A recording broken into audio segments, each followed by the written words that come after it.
فمن زحزح عن النار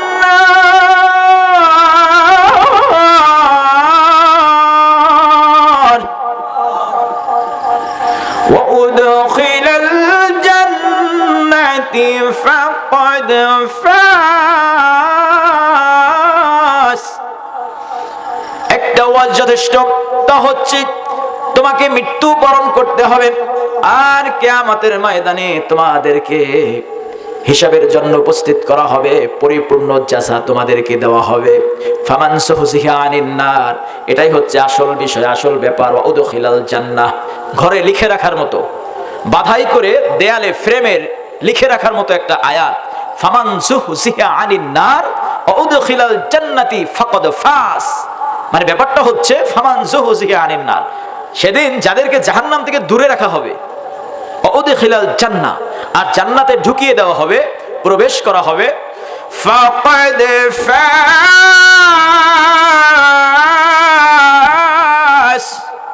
তারাই সফল কাম। জোরে বলেন সুবহানাল্লাহ।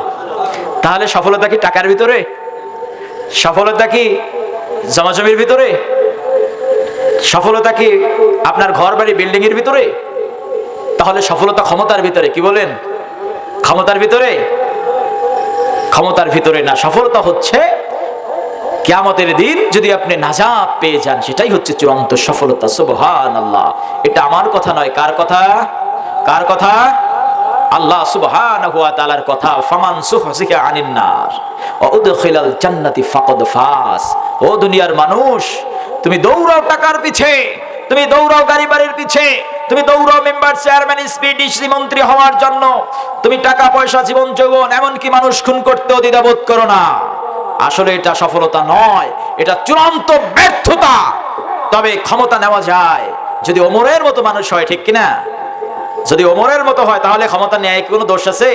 যদি আকাঙ্ক্ষা থাকে, আল্লাহ যদি আমাকে দায়িত্ব দাও, তাহলে যা পাবো তা মানুষকে দেব, আর যা আমার আছে তাও মানুষকে বিলিয়ে দেব, তাহলে ক্ষমতা নেওয়া কোনো দোষ আছে বলেন? হযরত ওমর যেদিন ক্ষমতায় উপস্থিত হয়েছিলেন, সেদিন বলেছিলেন একটা কথা, সেটা লেখা হয়েছে হাদিসের মধ্যে। সেটা কি? আল্লাহুম্মা ইন্নী দাঈফুন ফাকাউইনি, ও আমার আল্লাহ, আমি দুর্বল, তুমি আমাকে শক্তিশালী করে দাও। ওমরের মতো মানুষকে আমি দুর্বল, বুঝছেন? ওমরের নাম শুনছেন সবাই? মানে যেই লোকটা এতটা প্রতাপশালী, ইন্না শাইতানা মিনকা ওমর ইবনুল খাত্তাব, মানে যদি ওমর ওই রাস্তা দিয়ে হাঁটে, শয়তান 40 দিনেও যায় না। বুখারীর বর্ণনা, ইন্না শাইতানা মিনকা ওমর ইবনুল খাত্তাব, যদি ওমর আসে শয়তান পালিয়ে যায়। সেই ওমর কয় ক্ষমতা গ্রহণ করার পরে, আল্লাহ আল্লাহুম্মা ইন্নী দাঈফুন ফাকাউইনি, ও মালিক আমি দুর্বল, তুমি আমাকে শক্তিশালী করে দাও।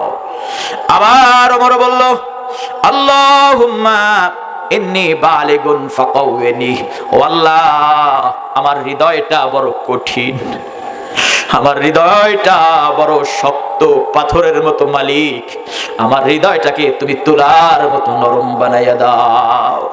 কারণ তিনি রাজ্যের দায়িত্ব ভার গ্রহণ করেছেন, আমির, ফকির, ধনী, গরিব, এখানে সবাই আছে, আমাকে যেন মানুষ অযথা ভয় না পায়। ও মালিক, তুমি আমার দিলটা এই রাজ্যের মানুষের জন্য হৃদয়গ্রহী করে দাও।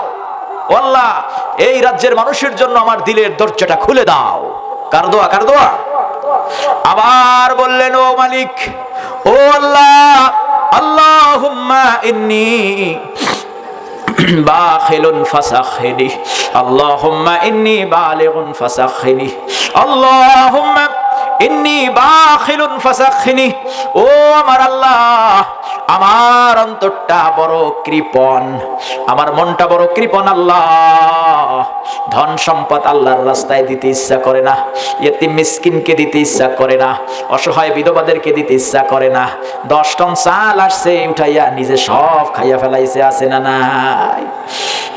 অসহায় বিধবা এতিমের 87 খান কাঠ একজন মেম্বারের নামে, এমন ঘটনা ঘটেছে কিনা অতীতে? রাস্তা 3 বার নয়, 4 বার নয়, 7 বার পাশ হয়েছে, সব ইট বালু রড হজম করে ফেলছে, আছে না নাই? শেষবারের মতো টিকতে না পেরে যাও করছে রডের বদলে বাঁশ দিয়া, ঠিক কিনা? খোয়ার বদলে ইট দিয়া, ঠিক কিনা? এজন্য আল্লাহর রাসূলের সাহাবী বললেন, আল্লাহুম্মা ইন্নী বাখিলুন ফাসাক্ষিনি, ও আল্লাহ আমার হৃদয়টা বড় ছোট, চিপাইয়া গেছে, মানুষের জন্য ভালোবাসা নাই। আত্মীয় স্বজন হইলে ঠিক আছে, পর হইলে কিছুই যায় আসে না। ও আল্লাহ আমি বাখিল, ও আল্লাহ আমি কৃপণ, আমার হৃদয়ের দরজাটা খুলে দাও। এই রাজ্যের ভার বহন করেছি, আমার ব্যবহার দ্বারা যেন ফোরাতের তীরে একটা কুকুরও মারা না যায় না খেয়ে। যদি মারা যায় কিয়ামতের দিন আমি ওমর আল্লাহর দরবারে হিসেব দিতে হবে। আল্লাহু আকবার, আল্লাহু আকবার। তাহলে ক্ষমতা নেয় কি কোনো দোষ আছে? এই ক্ষমতা আপনাকে জান্নাতে নিয়ে যাবে। সুবহানাল্লাহ, সুবহানাল্লাহ। এরা থাকবে নবীদের সাথে, যারা সৎ শাসক হবে, আল ইমামুল আদিল, তার আরশের নিচে ছায়া পাবে। সুবহানাল্লাহ। আর আপনি হবেন জালিম। আপনি যখন ক্ষমতা পাবেন তখন আপনি জালিম হয়ে উঠবেন, আর আপনার স্থান হবে হাত দুটি পিছনে বেঁধে, আপনাকে অধমুখী করে, আপনাকে চতুষ্পদ যন্ত্রাকৃতি করে, ইয়াউমা তাকাল্লাবু উজুহুহুম ফিন্নার ইয়াকুলুনা ইয়া লাইতানা আতানা আল্লাহ ওয়া আতানা রাসূল। জোরে বলেন নাউজুবিল্লাহ। আল্লাহ আল্লাহর রাসূলের আনুগত্য করছ নাই, এরপর সৎ নেতৃত্বের আনুগত্য করো নাই, আজকে যা খুজুহু ফাগুল্লু সুম্মাল জাহিমা সাল্লু, ঢোক জাহান্নামের মধ্যে চতুষ্পদ যন্ত্র করে আল্লাহ অধমুখী করে নিক্ষেপ করবে। জোরে বলেন নাউজুবিল্লাহ। সম্মানিত উপস্থিতি, এজন্য দুনিয়ার ক্ষমতায় কোনো সার্থকতা নাই। যদি আল্লাহ রাব্বুল আলামিন কিয়ামতে আপনাকে maaf করে দেন, ফামান সুখসিহা আনিন নারি ওয়া উদখিলাল জান্নাতা ফাকাদ ফাস।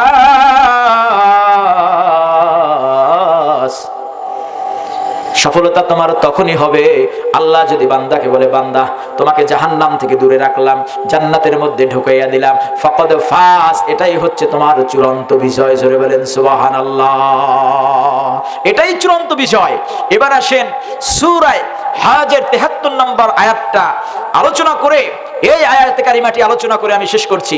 এবার আসুন যে এই দুনিয়ার যারা ক্ষমতাধর, সেটা বাংলাদেশ হোক, সেটা ইন্ডিয়া হোক, আর সেটা লন্ডন আমেরিকা হোক, যে দেশে হোক না কেন, যে দেশের প্রেসিডেন্ট হোক না কেন, তারা কতটা শক্তিশালী আল্লাহ পাক এবার বলেছেন, ইয়া আইয়ুহান নাসু দুরিবা মাসালুন ফাসতামিউ লাহ।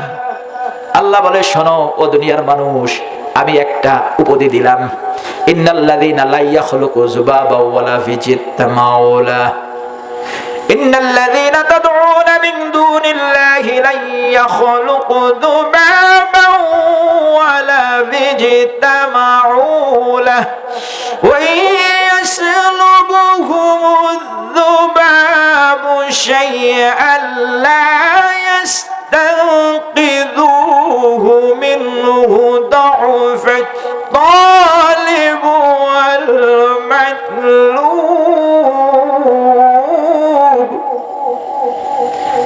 তোমরা আল্লাহকে বাদ দিয়ে যাদেরকে ডাকো, যাদেরকে অভিভাবক বানিয়েছো, তারা একটা মাছিও বানাতে পারে না। কি বানাতে পারে না? মাছি। আজকের আমেরিকার সবচেয়ে বড় বিজ্ঞানী যে আছে, আমেরিকার প্রেসিডেন্ট যদি তাকে ডেকে বলে একটা মাছি বানিয়ে দাও, পারবে বলেন? ইসরায়েলের প্রেসিডেন্ট পারবে? এই নরধম নেতানিয়াহু পারবে বলেন? ইন্ডিয়ার সরকার মনে হয় পারবে না, পারলেও ভাঙতে পারে।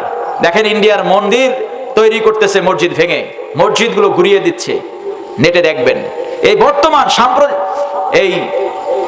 সাম্প্রতিক সময়ের কথা, তারা বুলডোজার দিয়ে ভেঙে শেষ করে দিচ্ছে। তারা ভাঙতে পারে কিন্তু গড়তে পারে। গড়ার মালিক কে? সৃষ্টির মালিক কে?